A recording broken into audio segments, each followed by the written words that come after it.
Good afternoon and welcome to our new 4 o'clock newscast on television and our digital streaming network, CBS News Chicago. I'm Jim Williams. It is great to be with you. I'm Marie Saavedra. Here is a quick look at 4 stories we are working on at 4. Breaking right now, a man and woman found shot to death in a car. The shooting happened late this afternoon on the southeast side. We have a live report moments away.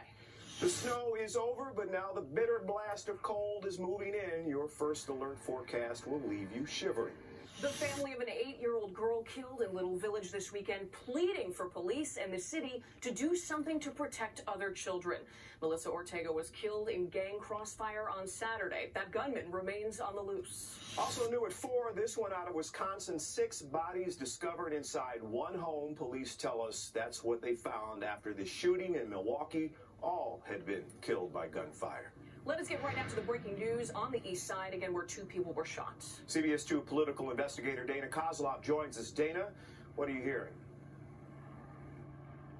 Jim and Marie, police have been on the scene here now for several hours. They are investigating those 2 people, as you mentioned, that were found shot to death inside a car parked near Avenue E and 110th.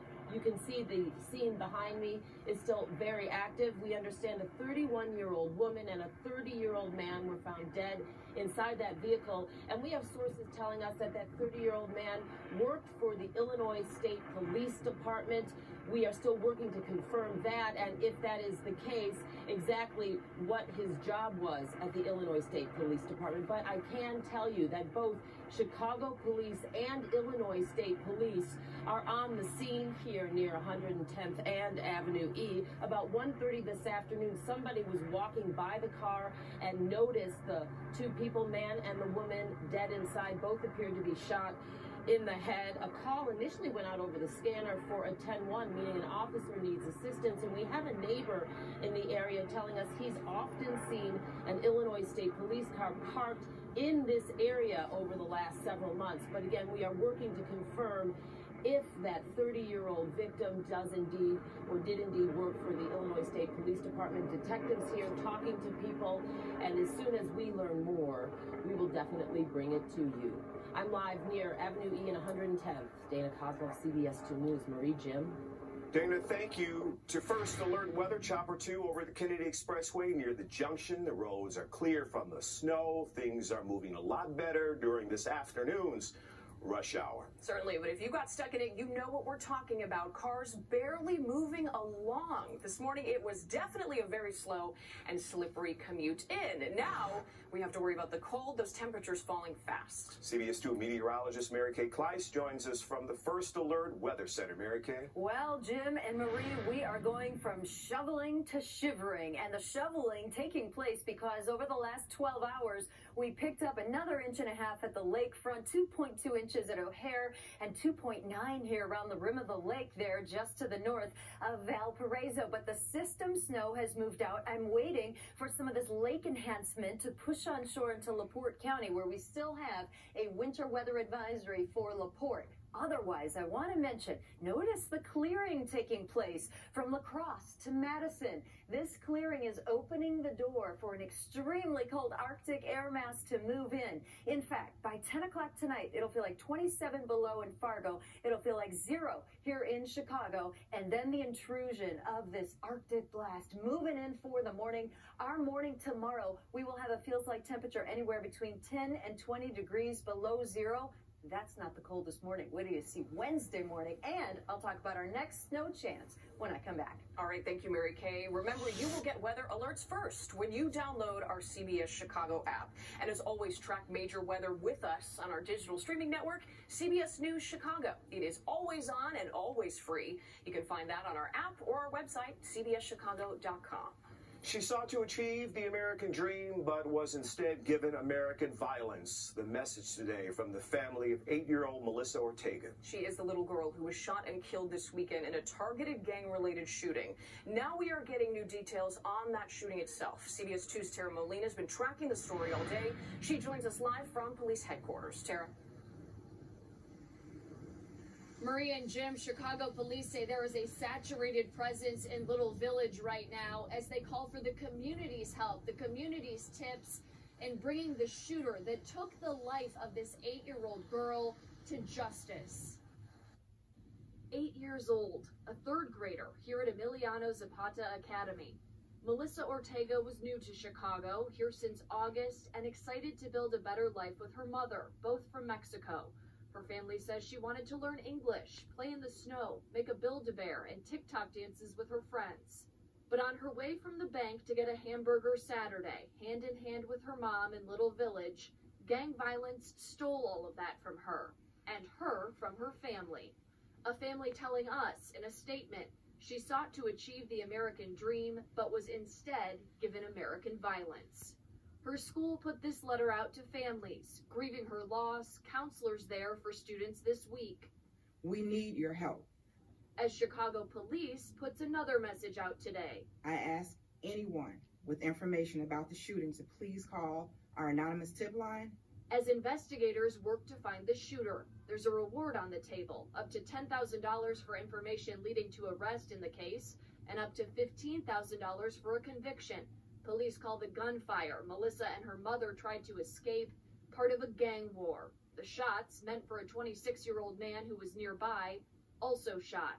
Specialized units from across the city will saturate the area in the coming days and weeks to vigorously address the gang conflict that caused Melissa's death.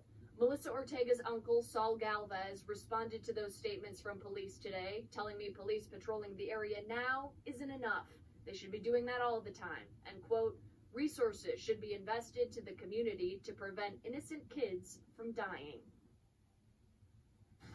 Melissa Ortega's family plans to bring her body back to Mexico so she can be buried in her hometown. They're asked for help, and making that happen via GoFundMe has already exceeded its goal today. We'll bring you more updates coming up at 6 o'clock, but for now, reporting live outside CPD headquarters, I'm Tara Molina, CBS 2 News. Tara, thank you. Today's coronavirus numbers are high, but the trend is encouraging. Just over 9,400 new cases with an 11.6% positivity rate. The entire country is now averaging just over 700,000 COVID cases a day. That's still too many, but it's actually down about 12% over the past week. You're seeing cases come down very rapidly in the East Coast, the states that were the early outbreak states, Florida, the Mid-Atlantic, New York City, Chicago, Los Angeles. This virus is spreading to the Midwest. You're seeing cases pick up in states like Montana, Wisconsin, Minnesota, Wyoming, Idaho. So it's not done yet. About a third of eligible Americans are still not fully vaccinated, and less than half have had the booster shot. As cases go down, Dr. Anthony Fauci says levels could get low enough that COVID eventually becomes the type of respiratory infection people can live with. New at 4, Jason Van Dyke, the officer convicted of murdering Laquan McDonald, is scheduled to be freed from prison on February 3rd. Reverend Jesse Jackson says he will protest that release here in the Loop. We're going to fight back on this one. On that day, there'll be a major march on Michigan Avenue. Time to be determined. Laquan McDonald's aunt and grandmother were here today.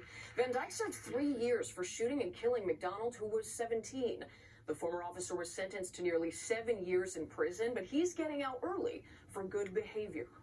Well, who would ever think? We'd be happy to say you can head to the Secretary of State's office. It is now reopening for in-person business starting today. The state has also extended all driver's license and ID card expiration dates to March 31st. And remember, some facilities still require an appointment. For a complete list, head to our website, cbschicago.com.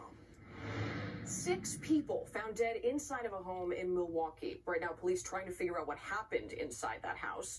Winnie George from our CBS station WDJT in Milwaukee has an update on what police have learned about the 5 men and 1 woman who were killed. That woman now being identified by family as 49-year-old Michelle Harris. The family says they were calling her for days and no answer. 20 homicides in Milwaukee so far this year. 49-year-old Michelle Harris added to that list. Milwaukee police found her and 5 men dead inside a home near 21st and Wright Streets on Milwaukee's north side. Her husband, Mike Williams, also dead. A few people over, which was her son and her niece, to check on her. And when they got there, they said they immediately just, the smell overcame them. And the neighbors said that they had been smelling it for a couple days. So they called the police. Harris's cousin says it was a horrid crime and her cousin was not a target. Our family is like not doing very well. We don't understand. And the lack of violence, it takes a special kind of evil to just go in and just snuff away 6 lives. Harris leaves behind 4 children, 3 sons and a daughter. She was well known on her block. She was the neighborhood candy lady. Everybody knew her. She was not involved in like street activity or any of that. She didn't deserve this. The motive in this tragedy is still unclear. Milwaukee police are looking for suspects. The family says if anyone has information about this incident, they're asking them to come forward. In Milwaukee, I'm Winnie Dorsch, CBS 2 News. Breaking within the hour, a special grand jury is set to be seated, and they will decide if former President Donald Trump and others may have broken the law by pressuring Georgia election officials to throw out Joe Biden's presidential election.